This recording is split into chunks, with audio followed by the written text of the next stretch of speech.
अच्छा जी, ठीक हो गया। तो एच इंडेक्स पे मैं बाद में भी आऊंगा, अभी शायद थोड़ा सा प्री मेच्योर होगा एच इंडेक्स पे बात करना, but H index is something which relates, which tells something about your citation record, your record और जर्नल रिकॉर्ड। जर्नल में भी एच इंडेक्स होता है। अगर एक जर्नल का एच इंडेक्स 120 है, इसका मतलब ये है कि उसके कम से कम 120 आर्टिकल्स हैं जिनकी मिनिमम साइटेशन 120 है। थोड़ा सा इसको समझने की कोशिश कीजिएगा, दोबारा आएंगे इसमें। ठीक है जी। This question was from which person? Isaac ने क्वेश्चन किया था या सर मैंने किया था, साइमा महमूद। साइमन ने? तो एच इंडेक्स जो है वो, उसका ताल्लुक जो है वो रेपिटेशन ऑफ साइटेशंस के साथ है, with some check on the total number of publications. इस पे दोबारा आएंगे, आप इसको जरा गौर कीजिएगा, मैंने बातें की हैं। पर लोगों के केस में जो उसने पेपर पब्लिश किए हैं, उस पेपर की साइटेशंस मिनिमम मिली हुई है एक पेपर को, मैंने एग्जांपल के साथ आपको बताया। और इस तरीके से एक जर्नल के केस में, एक जर्नल ने कुछ पेपर पब्लिश किए हुए हैं, अगेन उन जर्नल्स के, उन आर्टिकल्स का कितनी साइटेशन आ चुकी हैं मिनिमम, उसके बारे में एक इंफॉर्मेशन ये देता है। तो ओके सर। इसमें हम बाद में दोबारा बात करेंगे, अभी शायद थोड़ा सा ये, इस पे मैं अभी नहीं आना चाहता। बेंचमार्क्स को बाद में डिस्कस करूंगा जब हम जर्नल्स के ऊपर आ जाते हैं। अभी कि हमने सिर्फ कुछ इंडेक्सेशन एजेंसीज की बात की है। वेब ऑफ साइंस क्या होती है आपको पता होना चाहिए ब्रॉडली, कि क्या होती है, क्या क्या करती है। इसका वेब पेज खोल के आपको दिखाऊंगा अभी कि इसमें किस तरीके से आप चीजें चेक कर सकते हैं। सिमिलरली स्कोपस भी एक कंपेंडियम है, कुछ डाटा एनालिसिस कर रहा है, और बहुत सारे लोगों को अपने पास वो रिसर्च के पर्सपेक्टिव से वो देखते हैं, इंडेक्स करते हैं। अब वो उनमें बेंचमार्क्स क्या क्या हैं वो हम आगे देखेंगे। तो स्कोपस को आप एक दफा अगर देख लिया आपने, तो आपको पता चल गया है कि जी वेब ऑफ साइंस एक चीज है, क्या है और कैसे करती है। आहिस्ता आहिस्ता और डिटेल आती जाएगी, फौरन चीजें समझ भी नहीं आती हैं। आहिस्ता आहिस्ता आप जब देखेंगे और देखेंगे और देखेंगे तो चीजें क्लियर होंगी। But at least you know now you can go in details what web of science is. Still, there are a lot of things which are may not be visible right now in your search. आप और देखेंगे और चीजें नजर आएंगी। Similarly Scopus को भी आपने देख लिया है, और अगर आपने दोनों को अब कुछ इस बारे में अंडरस्टैंडिंग आ गई है तो हम आगे चलते हैं।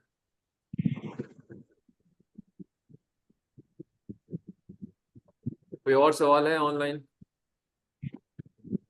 या इनलाइन? आपका कोई क्वेश्चन?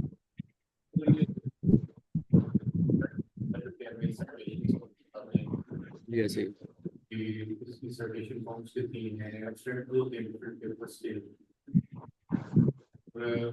मतलब लाइक ये बेसिकली मुझे एग्जैक्टली नहीं है करने से।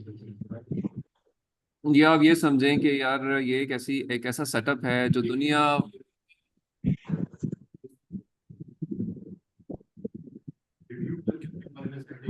नहीं नहीं नहीं, रिव्यू रिव्यू ये नहीं करते। देखिए, एक चीज पब्लिश हो गई है, ठीक है, अब पब्लिश होने के बाद उसको लोग साइट कर रहे हैं, ये वो रिकॉर्ड जमा करते हैं। गूगल साइटेशन जो है, गूगल साइटेशन का है, और वो एक लिमिटेड काम करते हैं, ये डिटेल में काम करते हैं। ये बहुत सारे बेंचमार्क्स निकालते हैं, एक पे नहीं काम करते, ह्यूज या कहेंगे मल्टीपल बेंचमार्क्स हैं जो ये कैलकुलेट करते हैं। और उससे पहले ही अपने पास लोगों को रजिस्टर भी करते हैं। ये ऐसी ऑर्गेनाइजेशन जो कि पैसिव काम करती है, एक्टिव नहीं काम करती। आप जाके कहेंगे मुझे रजिस्टर करो, इम्पैक्ट फैक्टर भी हम देते हैं। इम्पैक्ट फैक्टर भी ये देते हैं। Web of science research paper का इम्पैक्ट फैक्टर नहीं होता, जर्नल का इम्पैक्ट फैक्टर होता है, ठीक है। जर्नल पेपर जर्नल का इम्पैक्ट फैक्टर होता है। Every journal has an impact. होने जा रहे इतनी लिटिल टाइम में उन पे आ रहा हूँ अभी जर्नल के ऊपर ना, आपको अंदाजा हो जाएगा कि मैं क्या कहना चाह रहा हूँ। इम्पैक्ट फैक्टर पेपर्स का नहीं होता, पेपर जिन जर्नल्स में पब्लिश होते हैं उनका होता है, ठीक है।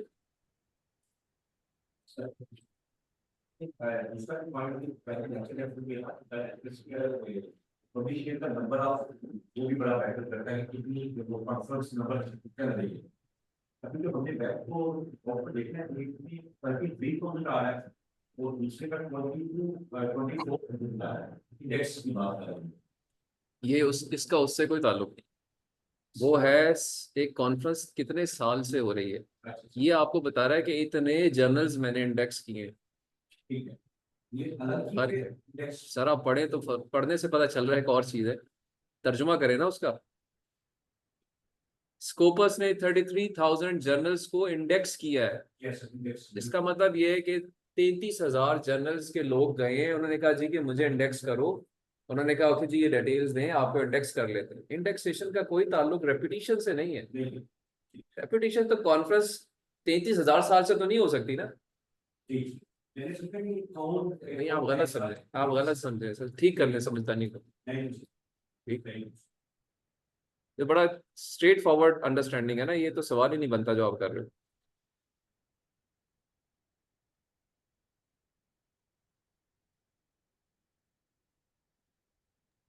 अच्छा जी ओके, मैं अब आ जाता हूँ कि जर्नल्स, अब मैंने आपको कुछ इंडेक्सेशंस बता दी हैं, उन इंडेक्सेशंस के पर्सपेक्टिव से कुछ डिटेल खोलते हैं ताकि चीज़ें कुछ और आपको ज़्यादा बेहतर तरीके से शायद क्लैरिटी आ जाए। अच्छा, अब इनफैक्ट जब हम या जो भी लोग पब्लिश करते हैं अपने काम को, मैंने कितने कहा काम निकले? आपने जी कोई सवाल कर रहे हैं आप? नहीं, सही निकले हैं। Numan, are you asking any question? नहीं सॉरी सर, मेरा ये जस्ट अनम्यूट हुआ था। I am really sorry. अच्छा चलो, नो इश्यूज। अच्छा जी ओके, सो अब हमने कॉन्फ्रेंस और जर्नल पेपर्स के ऊपर थोड़ा सा शुरू किया काम। कॉन्फ्रेंस पेपर्स की क्लैरिटी आ गई है, और मैंने ये कहा है कि ये थीसिस के अंदर से एक्सट्रैक्ट होते हैं। जब लोग थीसिस लिख लेते हैं तो फिर उसके अंदर से कॉन्फ्रेंस पेपर्स या जर्नल पेपर्स लिखते हैं। अच्छा, एक तरीका ये होता है, लेकिन जरूरी नहीं है कि थीसिस लिखने वाले बंदे ही पेपर्स पब्लिश करें। कुछ लोग इन दी अलोंग दी रन भी अपने काम को लिख रहे होते हैं और पेपर पब्लिश कर रहे होते हैं। वो अब आपको ऐसे पेपर्स मिलेंगे कि जो कुछ ऐसे नहीं होंगे जिनमें कोई सोल्यूशन होगा, जनरलाइज टाइप के भी होंगे। तो बाज़ औक़ात जो है वो चीज़ें अदर देन थीसिस भी लिखी जाती हैं, ठीक है। बट पब्लिश करते क्यों हैं? जो भी लोग पब्लिश कर रहे हैं अपने काम को, एक बंदा जब लिखता है तो वो क्यों लिखता है? वो इसलिए लिखता है, कुछ वजूहत यहाँ मैंने मेंशन की हुई कि आप अपने काम को शेयर करेंगे लोगों के साथ। पहली बात तो कि आप उस पर फख्र करेंगे यार कि मैंने काम किया था और मैंने उसको लिख के लोगों को कम्युनिकेट किया है। और से आपकी मकसद ये होगा कि ये एक नया काम है, एक डिफरेंट काम है, लोगों को पता चले। कोई बंदा किताब लिखता है तो वो इसलिए लिखता है कि यार लोग पढ़े मेरे काम को, ठीक है। तो आप इन वजूहात पे लोग अपने काम को पब्लिश करते हैं। Number 1, to present new original results और methods, sometimes to rationalise publish results. पहले रिजल्ट्स थे वो उनमें कोई खामियां थी, आपने उसको इम्प्रूव किया, आपने बताया कि जी ये यहाँ तक हुआ था, मैंने इस पर एक्स्ट्रा काम किया है, तो ये अब इसको इसको भी देखा जाए। और अकॉर्डिंगली बाज़ औक़ात आप रिव्यू भी करते हैं कुछ एरियाज का, जनरलाइज पेपर्स लिखते हैं, वाइट पेपर्स जिन्हें हम कहते हैं कि बस सिंपल एक मैंने जाके एक एरिया का एनालिसिस किया और मैंने उसके बारे में अपनी राय दे दी, जिसमें बहुत ज़्यादा कोई मैथमेटिकल काम नहीं है, बस समराइजेशन है, collection of some of the facts and thus writing it down in some collective form, some summarized form, ठीक है। तो इन सारी वजूहात पे लोग अपने अपनी चीज़ों को पब्लिश करते हैं। पब्लिश करने के दो फोरम्स हैं, either you go for the conference papers or you go for the journal papers or you write the book as well. Some people write किताब, ठीक है।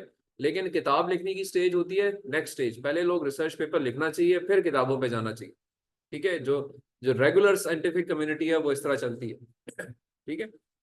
You publish research papers first, then you go for the books और their chapters.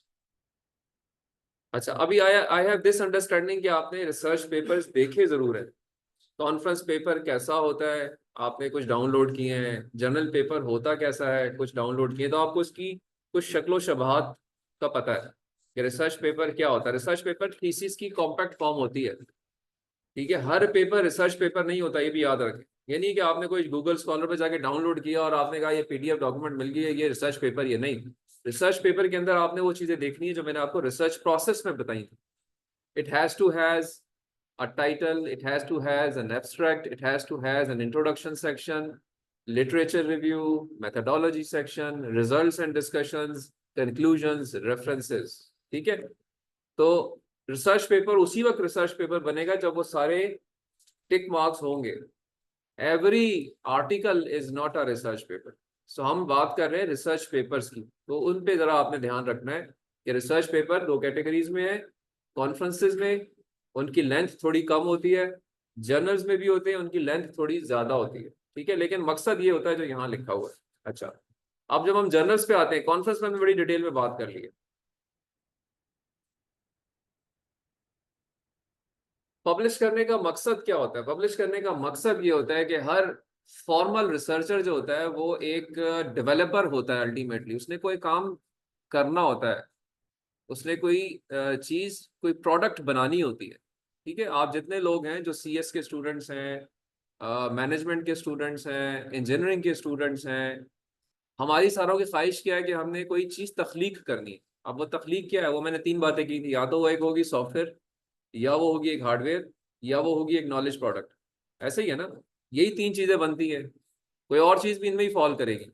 लेकिन ये बनाने के लिए क्या, मुझे पैसे चाहिए। अगर मैंने एक एसी बनाना है तो पैसा चाहिए ना, पंखा नया बनाना है पैसा चाहिए, सही है, ये फर्नीचर बनाना है पैसा चाहिए, सॉफ्टवेयर नया बनाना है पैसा चाहिए, नॉलेज प्रोडक्ट बनानी है, मैंने सर्वे करने हैं जाके सिंध के, अंदरूनी सिंध जाके, अंदरूनी पंजाब जाके, तो मुझे यार सारे ट्रैवल एक्सपेंसेस, लोगों को हायर करना, उनको एम्प्लॉय करना, डाटा कलेक्ट करना, लोगों को इंस्पायर करना, इसके लिए पैसा चाहिए। तो अल्टीमेटली हर रिसर्चर की ख्वाहिश होती है कि उसको फंड मिले। फंडिंग बॉडीज को अप्रोच करता है। फंडिंग बॉडीज आपको, ये जो मैंने डायग्राम बनाई है, वो सिर्फ उस वक्त आपको एंटरटेन करेंगी जब वो ये चीज स्टेब्लिश कर लेंगे यार ये बंदा एक स्टेब्लिश रिसर्चर है। स्टेब्लिश रिसर्चर कैसे पता चलेगा? जब इसके काम को दुनिया में लोगों ने वेट किया हुआ और ये पब्लिश हुआ हुआ है बंदा। मैं और आप उठ के वैसे चले जाएं तो कोई हमें मुंह नहीं लगाएगा। वो कहेगा जी सीवी दे, आप दिखाएं आपके कितने कॉन्फ्रेंस पेपर्स पब्लिश हुए हैं, कहाँ कहाँ पे कॉन्फ्रेंस में आप जा चुके हैं, किन किन जर्नल्स में आप पब्लिश हुए हैं। ये पहली स्टेज होती है, कितनी किताबें आपने लिखी हुई हैं, किस यूनिवर्सिटी में है, किस ऑर्गेनाइजेशन में है, वो मेरा कुछ मुझे उधेड़ेगा। उसके बाद मुझे वो कहेगा हाँ जी ठीक है, अब आपको मैं 50,000 दूंगा, 50 लाख दूंगा, 50 अरब दूंगा, whatever amount I consider appropriate for that development, that will only be given to the researcher if that organization, that funding body get convinced कि यार ये बंदा है जिसको पैसे देने से पैसे जाया नहीं होंगे। क्या ख्याल है? ऐसे ही होना चाहिए ना।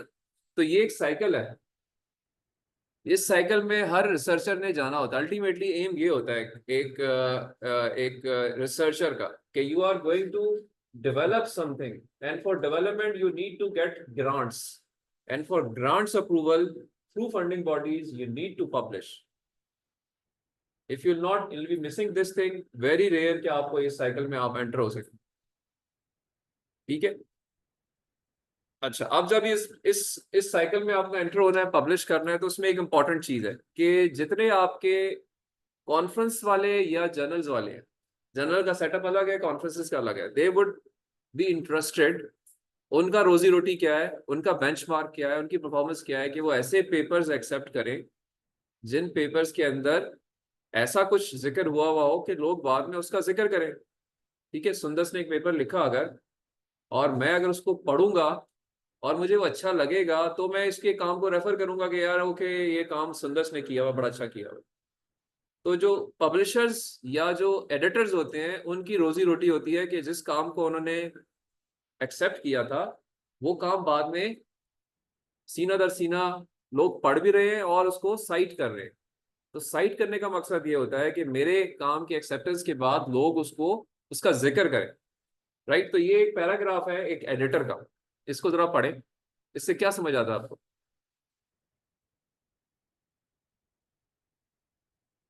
आई जस्ट वांट कि इसका उर्दू तर्जुमा करके मुझे आप बता दें सारे।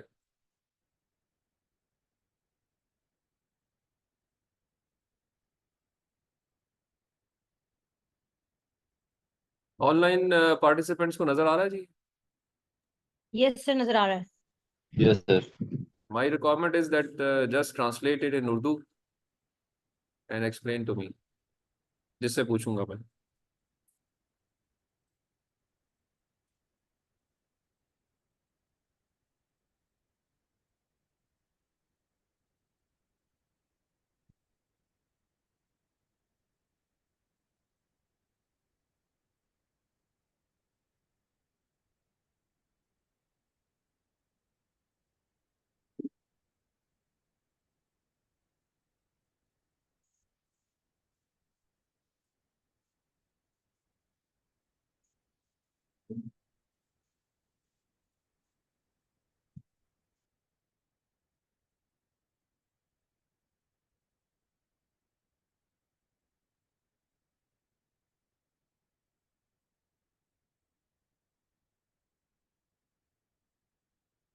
ओके जी, आपने देख लिया सबने? Yes, sir. अच्छा जी, Sir. let me ask Atif, Atif साहब। वालेकुम सलाम। हाँ जी, बताइए फर्स्ट लाइन से क्या मुराद है? ये पहले तो बताइए कि ये क्या है, क्या इसकी समरी बता दें कि क्या चीज लिखी हुई है। सर ये एडिटर का कोई मेरा आई थिंक ये जो वो एड्रेस करा अपने ऑथर्स को जिन्होंने उसको पेपर्स ये उससे रिलेटेड है। एंड वो कहना ये चाह रहा है कि 27% ऑफ देयर पेपर नहीं, वो जो है आते हैं, वो वो कहना क्या साइटिंग चाह है। रहे हैं वो बाद में आते हैं। मुझे सिर्फ ये बताइए कि ये किसका पैराग्राफ लिखा किसने? ये रिमोट सेंसिंग एनवायरनमेंट की कोई है सर, कोई जनरल होगा या कोई होगा उसका जो एडिटर है, उसका रिगार्डिंग जो पेपर्स वगैरह जो ऑथर्स हैं जो उनको सबमिट करते हैं उससे रिलेटेड उसमें बातचीत की हुई है सर। सही हो गया जी, मैं आपकी बात को करेक्ट करता हूँ। Remote sensing of environment is the name of a journal. ठीक है, सर एक जर्नल है ये। सर कोई एक सर पब्लिशर इसको पब्लिश कर रहा होगा, हो सकता है स्प्रेंजर हो। चलें ऐसा करें, सर्च सर करें आप सब लोग, रिमोट सेंसिंग ऑफ एनवायरनमेंट लिखें अपने पास और सर्च करें कि कहाँ इसका पब्लिशर कौन है। एवरीबडी जस्ट देखिए जरा, रिमोट सेंसिंग ऑफ एनवायरनमेंट।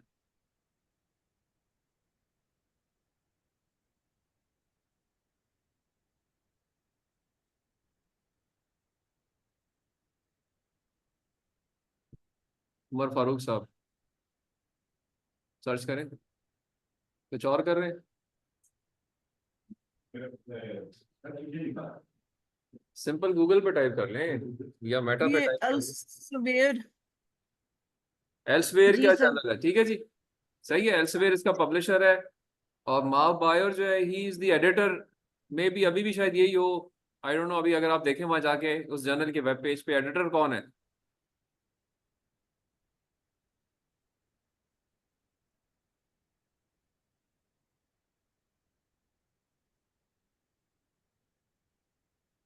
कहीं एडिटर का नाम लिखा नजर आ रहा है आपको जर्नल के वेब पेज पे? जर्नल का वेब पेज खोल लेना।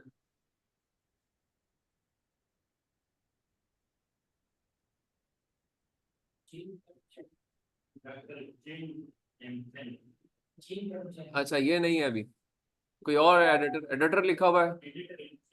एडिटर इन चीफ है एडिटर ना, इन चीफ है। एडिटर देखें, कोई एडिटर की लिस्ट भी होगी वहां पे।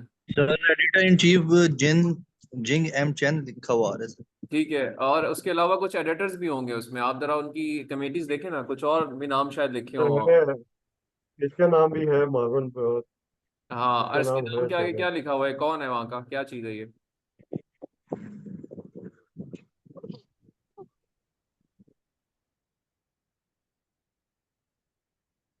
इसका नाम नजर आ रहा है वहाँ पे? सर ये university of Minnesota twin cities उसमें है sir, United states of America में। ठीक है, वहाँ तो ये फैकल्टी ये मेंबर होगा ना, लेकिन जनरल की जी ये जी सर सर। रिटायर्ड रिटायर्ड के उसमें आ रहा है, पास उसमें अच्छा, कमेटी उसकी ऑनर। किसी कमेटी लिस्ट में नहीं है ये, या क्या कह रहे हैं? ये कमेटी लिस्ट में नहीं है सर, ये रिटायर्ड जो उनका ऑनर बोर्ड के ऊपर शो हो रहा है। ऑनर बोर्ड में, ठीक है। चलें, इट मीन्स के ये it he was at some stage editor था ये इस जर्नल का जिसको आपने अभी देखा है। सबको मिल गया ना? जर्नल एल्सवेयर का जर्नल है, सिंपल सा नाम टाइप करें तो it yes means sir. It's a journal and some editor of a journal is saying something. वो बता रहा है कि जी मेरा कुछ पिछले 20 साल का एक्सपीरियंस है, 30 साल का एक्सपीरियंस है, मैं उस पर कुछ कहना चाह रहा हूँ। अब वो आपको नीचे क्या कह रहा है, वो इन्वर्टेड कॉमर्स में है। ऊपर जो हेडिंग है एडिटर्स के बारे में बात हुई है कि एडिटर्स जितने भी हैं, एडिटर्स हर जर्नल के होते हैं, तो they regularly analyze citations per article. It means whatever articles they accept, because they are the governing body, they are the persons जो कि accept कर रहे हैं papers को publication के लिए। तो वो जब वो accept कर लेंगे और उसके बाद वो फिर analysis भी करते हैं कि मैंने जो पेपर accept किए 100, 200, 150, 50, 60, उनको बाद में किस तरह से लोगों ने कोट किया है या साइट किया है।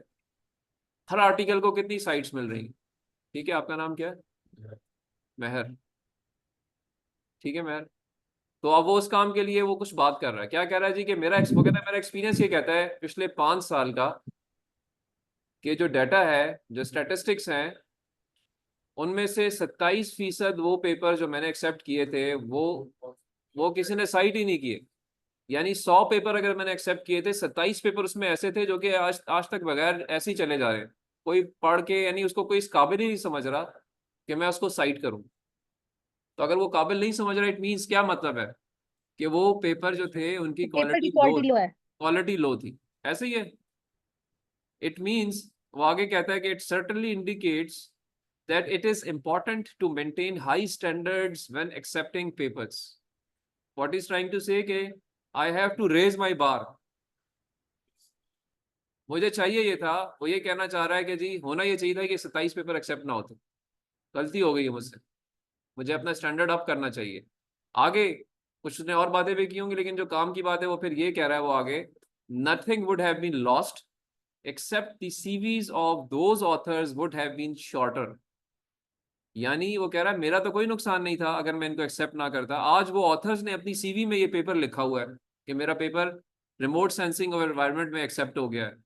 तो सिवाय उस फायदे के जो कि उस ऑथर को हो रहा है, हमें तो नुकसान ही नुकसान है, उनको फायदा है। तो मुझे चाहिए ये था कि मैं इसको वहीं पे उस फितने को मैं काट देता उस टाइम पे। तो मेरे से गलती हो गई, हमसे गलती हो गई, हमारे ग्रुप से गलती हो गई। यानी इस पूरे लबे लुबाब क्या है कि अब जो है लोग ये बहुत गौर से, हाँ, वो बहुत गौर व फिक्र से ये चीज ये सोचते हुए कि मैं जो पेपर एक्सेप्ट कर रहा हूँ ऐसे पेपर एक्सेप्ट करूँ जिनको लोग बाद में पढ़ें भी और साइट भी करें। अदरवाइज एक्सेप्ट करने की जरूरत ही नहीं, क्योंकि हमें कोई नुकसान नहीं है। मैं क्यों अपना नुकसान करूँ जब पेपर साइट ही ना हो बाद में। क्योंकि जो बेंचमार्किंग एडिटर्स की होती है या रिव्यूअर्स की होती है, वो पेपर्स की एक्सेप्टेंस के बाद उनकी साइटेशन की बेस पे होती है, right. So he may lose his job after some times if he keeps accepting papers जिनका कोई इम्पैक्ट नहीं, जिनका कोई लोगों की नजर में इंपॉर्टेंस नहीं है, राइट। तो उस हवाले से उसने ये बात की है। इसलिए कुछ बेंचमार्क्स कैलकुलेट होने शुरू हो गए हैं जिनके लिए वेब ऑफ साइंस और स्कोपस इन्वॉल्व है, ठीक है। अब वो बेंचमार्क्स में से जो सबसे बड़ा बेंचमार्क आपने देखा होगा वो इम्पैक्ट फैक्टर। आपने नाम सुना होगा, every researcher has this acronym, listen, red के यार इम्पैक्ट फैक्टर एक चीज होती है। इम्पैक्ट फैक्टर होता है जर्नल्स का, कॉन्फ्रेंसेस का नहीं होता, ठीक है। कॉन्फ्रेंसेस का इम्पैक्ट फैक्टर नहीं होता, पेपर्स का इम्पैक्ट फैक्टर नहीं होता, जर्नल्स का इम्पैक्ट फैक्टर होता है। और इम्पैक्ट फैक्टर क्या होता है और कौन कैलकुलेट करता है, क्या इसके अलावा भी कुछ बेंचमार्क्स होते हैं, वो हम उन पे बात करते हैं। सबसे इंपॉर्टेंट बेंचमार्क जो है इस वक्त स्टैटिस्टिक्स में जो कैलकुलेट किया जाता है वो है इम्पैक्ट फैक्टर। इम्पैक्ट फैक्टर जो है ये शुरू हुआ था इंस्टीट्यूट फॉर साइंटिफिक इंफॉर्मेशन के जर्नल्स ये जो आप ये जो बता रहे हैं बेंचमार्क से भी आपने कहा कि इसमें पहले आता है फिजिकल इम्पैक्ट फैक्टर आता है, ये आपने अपने सवाल को 3 दफा वही बात की जो आप पहली दफा की। इससे वो थोड़ा सा मिक्सिंग जाती है, लाइक जैसे आप कैरी वेट एनालिटिक्स, हाँ, मैं इसमें से एक तो मतलब एक प्लेटफॉर्म है, दूसरा जो है वो उस प्लेटफॉर्म पे किस तरीके से मिक्स हो जाती है। जो आपका क्लैरीवेट है ना, वो बहुत सारे काम कर रहा है, उनमें से एक वेब ऑफ साइंस की मेंटेनेंस भी है, ठीक है। इस तरह से एल्सवेयर जो है वो बहुत सारे काम कर रहा है, उनमें से एक स्कोपस का रिकॉर्ड रखना भी है, ठीक है। अच्छा, अब मैं आ रहा हूँ कि जी ये सारे कुछ डाटा एनालिसिस कर रहे हैं, ये वेब ऑफ साइंस भी डाटा एनालिसिस कर रहा है, आफ्टर इंडेक्सेशन स्कोपस भी यही काम कर रहा है, और उनमें से इनके अपने अपने बेंचमार्क्स हैं। आई रिपीट, इनके अपने अपने बेंचमार्क्स हैं। जो इम्पैक्ट फैक्टर जो बड़ा कॉमन यूज होता है, ये बेंचमार्क है क्लैरीवेट एनालिटिक्स वालों का, ठीक है। वेब ऑफ साइंस के साथ वो ये काम करते हैं, वेब ऑफ साइंस के अंदर इस चीज को भी वो पब्लिश करते हैं हर साल। मैं कहना ही चाहता, हिस्ट्री क्या है, हिस्ट्री ये कि ये काम शुरू किया था इंस्टीट्यूट फॉर साइंटिफिक इंफॉर्मेशन ने, इसलिए आज तक इम्पैक्ट फैक्टर को ISI इम्पैक्ट फैक्टर भी कहा जाता है, कॉमन नेम ये भी है, ISI इम्पैक्ट फैक्टर भी कहते हैं। बाद में ये ऑर्गेनाइजेशन चेंज होके बन गई थॉमसन रॉयटर्स, देवर, and lately it is now transferred to Clarivate Analytics, या renamed as Clarivate Analytics। So जो इसका इस पर्टिकुलर प्लेटफॉर्म का या इस ऑर्गेनाइजेशन की जो इवोल्यूशन है वो इस तरह से हुई कि पहले ये इंस्टीट्यूट फॉर साइंटिफिक इंफॉर्मेशन थे, फिर ये थॉमसन रॉयटर्स बने, अब ये क्लैरीवेट एनालिटिक्स है जो कि ये काम करती है। अच्छा, क्लैरीवेट एनालिटिक्स करती क्या है? वो करती है कि हर साल जितने जर्नल्स उनके पास इंडेक्स्ड हैं, पहले तो जर्नल्स को इंडेक्स्ड होना चाहिए, ठीक है। मैंने कहा था ना कि इंडेक्सेशन, वेब ऑफ साइंस की इंडेक्सेशन करेंगे जर्नल्स। जब वो इंडेक्स कर लेंगे 3 साल तक वो पब्लिश होते रहेंगे under indexation, under quality check. 3 साल के बाद उनको पहला इम्पैक्ट फैक्टर देगा क्लैरीवेट एनालिटिक्स वाले। 3 साल तक इंडेक्स रहेंगे, हर साल इंडेक्सेशन की रिक्वायरमेंट्स पूरी करेंगे, अपना काम जो है वो जो भी मांगते हैं वो डाटा वो इनको सबमिट करते रहेंगे। ये अकॉर्डिंगली 3 साल बाद इनका साइटेशन का रिकॉर्ड इकट्ठा करेंगे और इनको इम्पैक्ट फैक्टर देते हैं क्लैरीवेट एनालिटिक्स वाले, ठीक है। और इसके लिए क्या पब्लिश करते हैं? अच्छा, पहले तो ये कि जब आप इंडेक्स करते हैं, इंडेक्स हो जाते हैं, तो ये एक इनकी एक लिस्ट है, उसका नाम है मास्टर्स जर्नल लिस्ट। क्या है? Master journal list. आपका जर्नल या जो ऑर्गेनाइजेशन है उसका जर्नल उस MJL में आ जाता है, masters journal list. Master journal list का मतलब ये है कि इंडेक्स हो गए। इसका ये मतलब नहीं कि इम्पैक्ट फैक्टर भी मिल गया आपको, बस इंडेक्स हो गए आप, ठीक है। 3 साल के बाद मास्टर जर्नल लिस्ट के जर्नल्स को इंडेक्स को इम्पैक्ट फैक्टर मिलेगा पहली दफा। कुछ को मिलेगा, कुछ को नहीं मिलेगा। मास्टर जर्नल लिस्ट में तो जर्नल इंडेक्स्ड हो गए ना, हर एक को इम्पैक्ट फैक्टर मिलना जरूरी नहीं है, क्योंकि हो नहीं सकता, जरूरी नहीं कि हर जर्नल के अंदर आर्टिकल जो पब्लिश हो रहे हैं उनको साइटेशन मिले, 3 साल हो जाते हैं उनको इम्पैक्ट फैक्टर मिल सकता है पहली दफा। और उसके लिए ये एक रिपोर्ट पब्लिश करते हैं जिसका नाम होता है जर्नल साइटेशन रिपोर्ट, JCR। सही है। तो देखें क्या क्या हो गया इसमें। मैंने कहा जी कि क्लैरीवेट एनालिटिक्स ने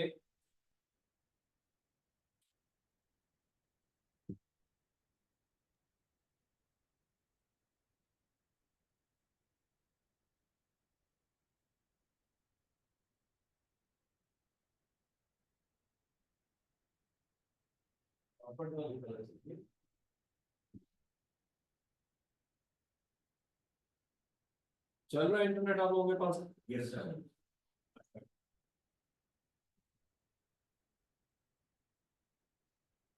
देखिए मैंने क्या कहा आपको जी कि क्लैरीवेट एनालिटिक्स जो है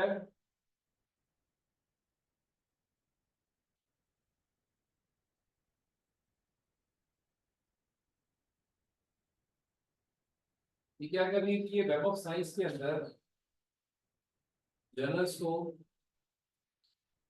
कॉन्फ्रेंसेस को भी, बट प्राइमरीली फोकस जर्नल्स के ऊपर है। जर्नल्स जो है उनको इंडेक्स कर लेते हैं। इंडेक्स हो गया, इसके बाद ये क्या करते हैं, एक मास्टर जर्नल लिस्ट जो है वो मेंटेन रखते हैं, इसको नाम देते हैं मास्टर जर्नल लिस्ट। इस तरह मास्टर कॉन्फ्रेंस लिस्ट भी होती है, बट मास्टर जर्नल लिस्ट ये भी वेब ऑफ साइंस की होती है मास्टर जर्नल। हाँ इन्हीं के अंदर होती है, वेब ऑफ साइंस के थ्रू हो रही है। वेब ऑफ साइंस अलग से मतलब एक पूरा प्लेटफॉर्म है ना, उसके अंदर एक ये फिनोमेना भी है, ठीक है। तो मास्टर जर्नल लिस्ट के अंदर तो वो सारे जर्नल्स आ गए, इंडेक्स हो गए। हो सकता है ये 70,000 80,000 90,000 जर्नल हर साल नया कोई आपने एक शुरू किया, मैंने कहा आपने कहा कि मैंने करना है, आप गए आपने तो उनके रिजॉल्व पूरी किया, आपका नाम आ गया उसको, ठीक है। तो ऐड हो रहे जर्नल्स, ठीक है। तो एक नंबर है, अभी आपने देखा वहां पर नंबर वो दिया हुआ है 22,000 जर्नल लिखे हुए थे। 22,000 जर्नल्स तकरीबन इस वक्त तक वेब ऑफ साइंस में इंडेक्स में, स्कोपस में 33,000 जर्नल्स इंडेक्स, ठीक है। वो नंबर वो बता रहा है, वो इस लिस्ट के अंदर आता है। इस लिस्ट के अंदर से 3 साल के बाद पहली दफा इम्पैक्ट फैक्टर दिए जाते हैं जर्नल्स को, और उसके लिए एक रिपोर्ट पब्लिश होती है, इसका नाम होता है, क्या नाम होता है जी? JCR, And JCR stands for journal Journal citation, Citation Report. ठीक है। Journals report. तो जर्नल साइटेशन रिपोर्ट में जरूरी नहीं है कि वो सारे जर्नल्स शामिल हों जो MJL के अंदर है, क्योंकि जो JCR है उसका जो इम्पैक्ट फैक्टर उसका एक फॉर्मूला है, उस फॉर्मूले में जर्नल साइटेशन कोड में ये बता देंगे कि तो ये फैक्टर करती है ऐसे ही है, ठीक है। मास्टर जर्नल लिस्ट में से जो जर्नल है उनमें इधर जनरल साइटेशन रिपोर्ट में वो मेंशन करते हैं कि इम्पैक्ट दिए गए। जी, मास्टर जनरल लिस्ट के अंदर से जेसीआर बनती। अच्छा, जेसीआर जो है वो पब्लिश कौन करता है? क्लैरीवेट एनालिटिक्स वाले। ठीक है, ये लाइन अलग है। इम्पैक्ट फैक्टर ये लोग देते हैं, स्कोपस वाले इम्पैक्ट फैक्टर नहीं देते। ठीक है, उनके बेंचमार्क्स अलग हैं, वो भी हैं, उनको हम देखते हैं, बट ये ज्यादा पॉपुलर है, ज्यादा पुराना है, इसलिए ये चल रहा है। ठीक है, और इसी नाम से चल रहा है। अच्छा, इम्पैक्ट फैक्टर के लिए जो कैलकुलेशन है, इम्पैक्ट फैक्टर कैलकुलेट होता है, इसका जो फॉर्मूला है वो बड़ा सिंपल सा फॉर्मूला है। It is number of citations divided by number of articles published in previous 2 years. एक मिनट होल्ड कीजिए। अस्सलाम वालेकुम सर। सर आवाज आ रही है सर? सर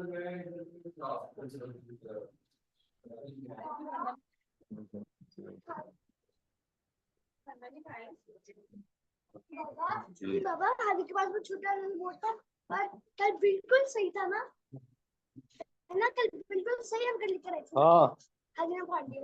नहीं मैंने तो नहीं फाड़ा, हादी के पास था। इधर लेके आओ, मेरे पास आ रहा हूँ, मेरे पास लेके आओ। मैंने तो नहीं फाड़ा। मैंने तो नहीं फाड़ा।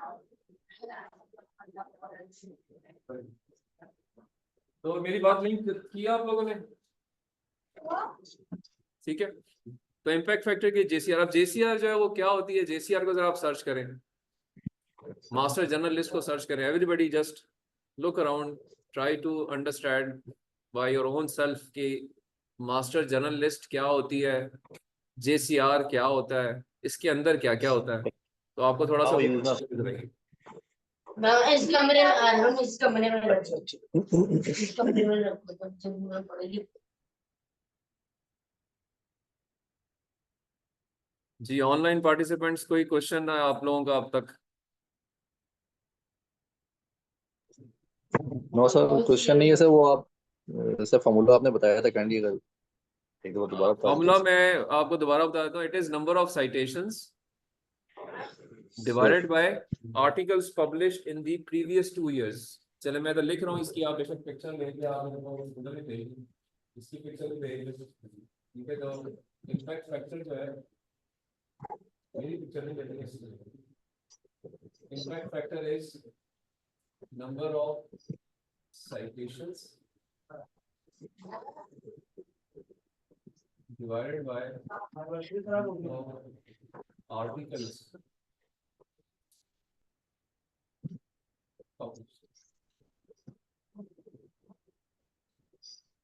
अब इसमें एक छोटा सा पॉइंट है कि नंबर ऑफ साइटेशंस जो है ना, आगे से आपने इम्पैक्ट फैक्टर हर साल का हो, तो इम्पैक्ट फैक्टर अगर 2023 का निकालना है, जो कि इस साल 2023 का 24 में आया है, इस ऑर्गेनाइजेशन को 7 से 8 महीने लग गए। पूरा 1 जनवरी ऑफ 2024 से इन्होंने काम शुरू किया है, और अब आगे जुलाई में इन्होंने 2023 का इम्पैक्ट फैक्टर हर जनरल का दिया। 2023 का इम्पैक्ट फैक्टर दिया, तो क्या है ये कब निकलेगा कि साइटेशंस आएंगी 2023 की, जो उन्होंने कैलकुलेट की होंगी 2023 की जो साइट होनी चाहिए, जितने साइटेशन होंगी, और इसके अंदर वो आर्टिकल्स यहाँ पे देखे उन्होंने जो कि 2000 उससे पिछले 2 साल पब्लिश हुए, यानी 2021 और 22 के जो आर्टिकल्स हैं उनकी साइटेशन 2023 में कैलकुलेट हुई है, और फिर इम्पैक्ट फैक्टर 2023 का निकला।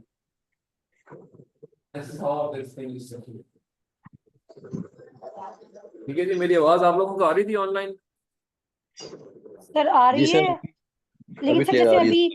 अभी अभी सर आप आज हम मुझे अगर पिक्चर किसी ये भेज देते हैं ऑन अभी ग्रुप पे, इसको आप देख लीजिए। मैं रिपीट कर देता हूँ कि एक साल का इम्पैक्ट फैक्टर, जो हर साल इम्पैक्ट फैक्टर आता है, और वो जिस साल का आता है एक साल पीछे चल रहे होते हैं आप, लाइक 2024 में 2023 का इम्पैक्ट फैक्टर आएगा, आ चुका है अभी। अभी मैं आपको जब कोई जर्नल खोल के दिखाऊंगा ना, तो वहां पे आपको नजर आएगा इम्पैक्ट फैक्टर 2023 लिखा होगा, आया लेकिन वो सर वो जुलाई जो में होगा, इस जुलाई में।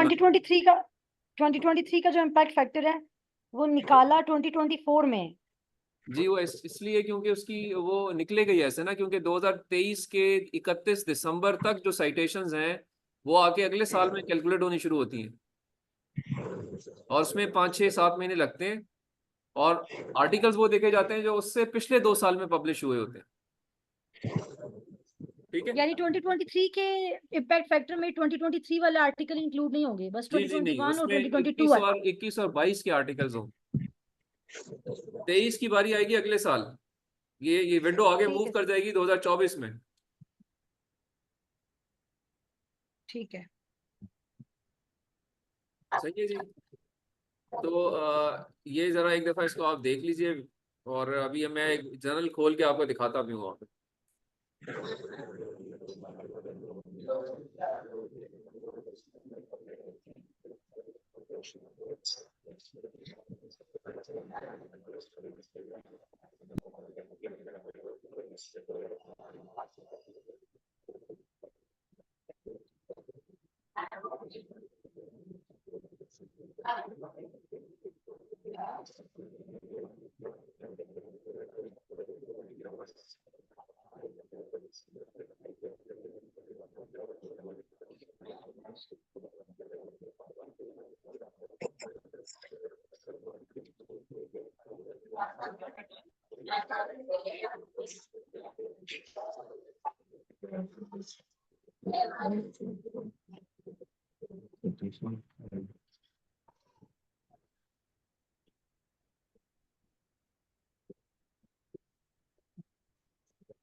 तो एक जो कॉटन मंगवा रही हूँ, मुझे जाना है, तो मैं सोची थी कि पेटियां उधर ना लेके जाए, कार्टून में सामान ले जाए, जो दूसरे लेके जाना है। अच्छा। मैं पेटी में सामान पैक करें तो खिला ना रहे, ठीक है ना। ये जो कॉटन जो मंगवा रही हूँ, उसी के लिए शेयर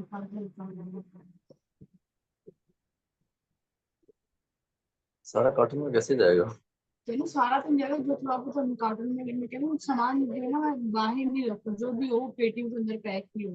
कैसे मैं यही चाह रही हूँ बस। अली कैसे अभी ही होगा? फिर बड़े फ्रेंडली अपने आप को म्यूट कर लीजिए।